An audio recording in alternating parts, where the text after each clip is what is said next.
noi abbiamo la guida a sinistra e, un ragazzetto di 1,20 m, 1,30 m non lo vedi, non lo vedi. Addirittura i francesi hanno messo la scritta angolo morto, non lo vedi. Sulle strade italiane dal 1° gennaio al 31 dicembre 2021 sono morti 271 pedoni, una media di 22 al mese, uno ogni 32 ore.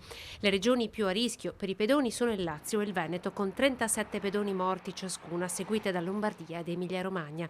Sono le stime elaborate per lo scorso anno dall'Osservatorio Pedoni dell'Associazione Sostenitori e Amici Polizia Stradale, dati che tra l'altro non comprendono i decessi avvenuti negli ospedali a distanza di tempo.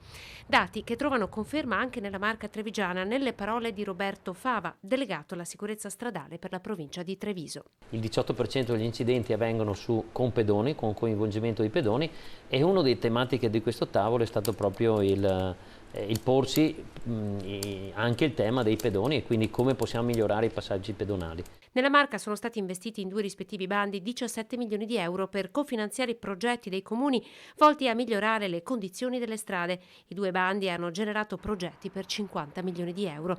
Anche la categoria degli autotrasportatori oggi chiede di investire sui passaggi pedonali. Se riuscissimo ad avere tipo il semaforo, schiacci il bottone e dopo 2 secondi si attiva il lampeggiante che una persona sta passando, ecco che ti fermi e sai che quella persona ha voglia di passare e non passa di corsa.